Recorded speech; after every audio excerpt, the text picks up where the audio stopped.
Hi everyone, and so it's that time again for me to start a new book. I am going to be starting The Rosie Effect. Can I prop it again? That's so much easier like that. By Graeme Simsion. This is the second book in technically it's called the Don Tillman trilogy, and you may know of this from the first book in the series, which was The Rosie Project. I gave The Rosie Project 4 stars. I enjoyed it, but I didn't think it was necessarily outstanding. So I bought this ages ago. It's at the point where it's starting to go a bit... Oh, my hair's tangled in it. It's at the point where it's starting to go a bit yellow. That's how long I've had it. And I kept meaning to pick it up. But the problem was I bought it before I saw any reviews for it. I saw the reviews afterwards and I was like, oh no, because it wasn't getting the best reviews. So its average on Goodreads is 3.58 with 86,501 ratings. So I've been hesitant to pick this up. And I'd say the only thing that has spurred me even now to pick this up is that I've actually now got the third book in the series on my Kindle from NetGalley, because the third book might already be out by now actually because I'm so behind. Let's have a look. Yeah, the third book is out now too, and I wanted to obviously get caught up on the series so that I could read and review the third book. So that's why I'm picking this up. There's no other reason. I started trying to pick the stickers off the other day and I was having the worst time of my life. That bit's still stuck on.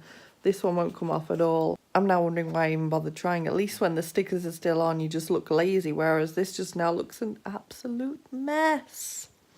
So my prediction for this, The Rosie Project, which I went into quite blind. I'd got a review copy of that one too. The Rosie Project, I'm going to say, I gave that 4 stars and its average rating is just over 4 stars. So for this, I'm going in with really low expectations. I don't think I'm going to have too bad a time of it. I'm going to say that I end up giving this 3 stars, which will be fine.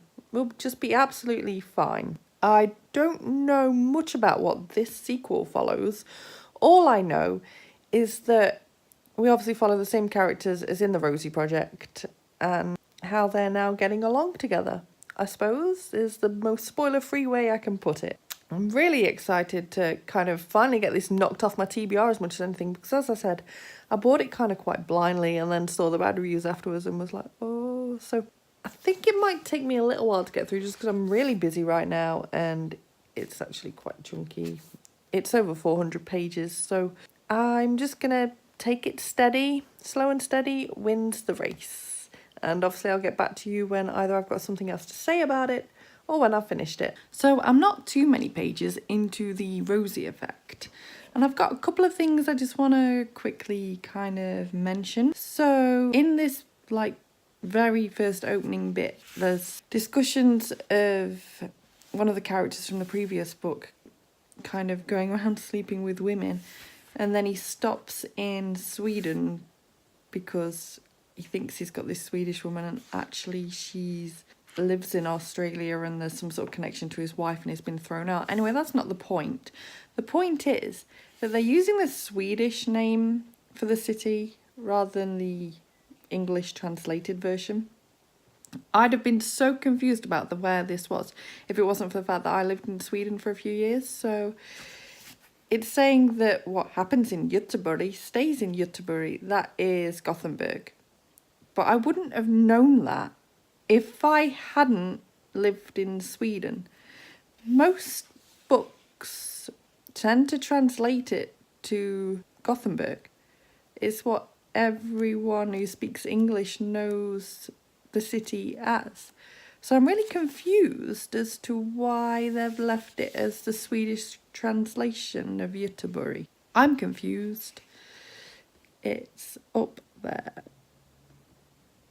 Very, very, very confused. So sometimes you go into something with such incredibly low expectations and it surprises you. As you saw in one of the previous clips, I was expecting to give The Rosie Effect 3 stars. By the way, still having sticker issues. I'm really regretting trying to get this sticker off at this point. But yeah, I expected to give this book 3 stars and I ended up giving it 4 stars. So this, I don't know whether it's because I went in with such low expectations they exceeded them, or whether it was just actually a lot better than what people had made out. I really enjoyed this. I found it a bit slow to begin with, just in getting back in with the characters, and I found it quite a slow read overall, and it is quite a chunker for a contemporary. It's like 415 pages. So it took me a little while to get through it, but I really enjoyed the experience. I was sad when it was over. I didn't give it 5 stars because I did run into a few issues with this book. Now, first of all, I just found myself getting incredibly angry with Rosie a lot of the time. Don and Rosie, warning for spoilers for the Rosie Project, because I'm at the point where I can't really talk about this without spoiling the Rosie Project. So Don and Rosie are having a baby in this book. And the fact that it didn't happen with intent, it was kind of almost an accidental thing, or more like a Rosie kind of wanted it to happen kind of thing. Don was left out of that decision, and I didn't like how that was necessarily handled at times. Rosie also became incredibly annoying, which I suppose is accurate because people often do have such hormonal imbalances during pregnancy that they do turn into someone that they're not. I don't know, I found myself really irritated a lot of the time. This book is also beyond ridiculous at times, but I enjoyed that. It brought such a comedic element. I found myself laughing out loud on multiple occasions, which was fantastic, as like I said, I was going in expecting this to be a kind of meh read. And that might bother you though if you don't kind of embrace the ridiculous. I can't think of any examples off the top of my head that aren't far in, and I don't want to use further in ones because they're a bit spoilery, but the situations Don finds himself in, and it's understandable because Don is different. With him being on the spectrum, he isn't understood by people at times. He does things that totally seem rational from his point of view, totally.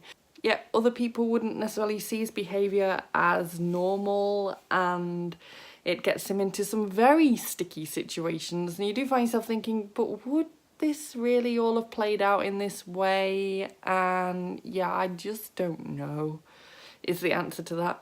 I decided to just suspend my disbelief and actually just sit down and enjoy it in the way it was meant to be enjoyed, as just a fun yet enlightening read into these characters' lives, basically. And the pregnancy aspect thrown in on top of the whole juggling a relationship aspect. Like, Donna's come a long way from the Rosie Project, a long, long way.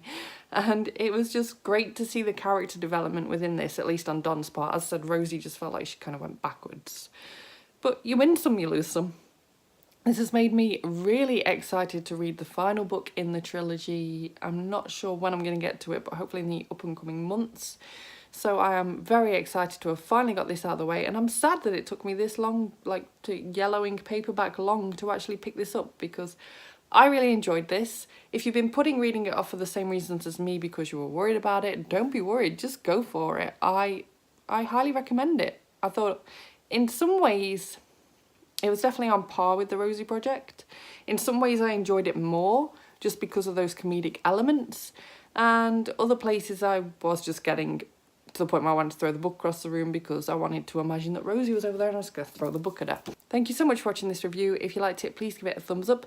Subscribe by clicking the image of me if you want to see more book reviews and other bookish content from me, and I will see you soon. Bye bye!